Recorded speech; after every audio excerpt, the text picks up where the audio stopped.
So ganito lang buhay mga idol. So ayan nga, gabi tayo magtatrabaho dito sa Assumption College dito sa Makati. So pupunta tayo dun sa taas. Ikot tayo papunta dun sa theater, second floor. Second floor tayo pupunta. Tara go, lalatag ko lang to.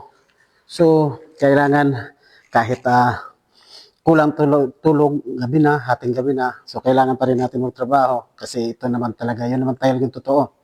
Okay? So nakakapagod man, pero kailangan natin gawin kasi para sa ating pamilya. Okay?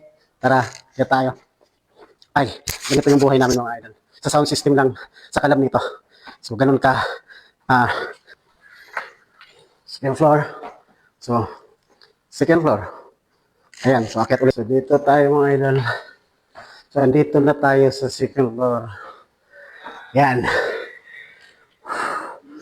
Medyo pag mga ganitong mga setup mga idol, medyo nakakapagod gawa ng siyempre hahakot kami ng mga gamit dito, hakotin namin. So pag naka-straps ka, siyempre hirap kami maghakot kasi lalo na nito naka-spiral, so medyo nakakapagod, pero okay lang yan, part sa ating trabaho yun yung trabaho ng mga sound system.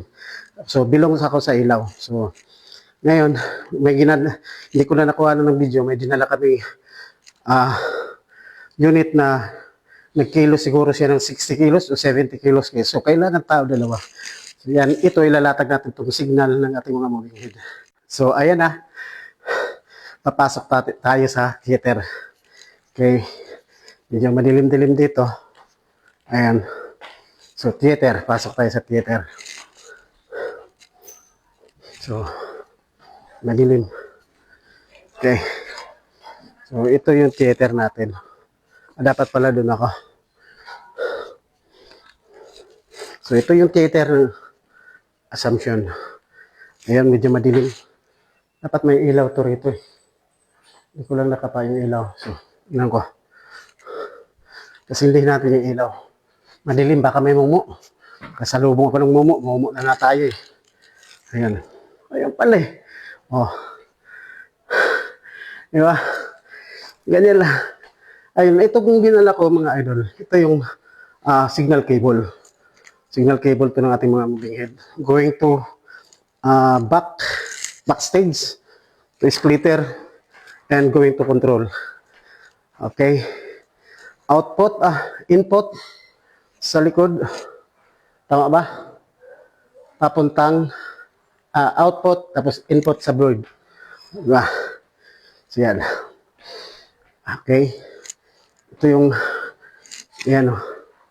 So, histers. So, yan, makita ko sa inyo kung gaano kabigat yung unit. Kung gaano kalaki yan. Inakyat ko kanina sa histers. So, 2 tao kailangan magbuhat yan. So, 4 na piraso yan. Andun sa malayo, kabilaan. Kung makita nyo yung theater. Ganyan yung theater. So, kabilaan yan. Sobrang layo, di ba? Yan. Ganyan kalaki yung binuhat namin kanina. So, kasama, samahan pa ng box na malaki rin. Sobrang bigat. Mamaya, hanggang dito na lang pala yung ating video kasi wala naman akong tagahawak ng aking camera. So, syempre, kailangan kong ilatag. Hindi pwede kasi masikip dito sa daanan ng theater. So, ibig sabihin ko may theater, may mga daanan. Diba? May mga upuan. May mga upuan pala. So, ito yung hallway nila papasok ng theater. So, dito, pag may bawat ano nito, may exit o may entrance. Ayan. So hanggang dito na lang muna mga idol. At magandang araw po sa inyo dyan. Thank you po sa panonood sa aking mga video. So paki-share at paki-like na lang po. Paki-follow na lang din ang aking profile. Thank you po. Bye-bye.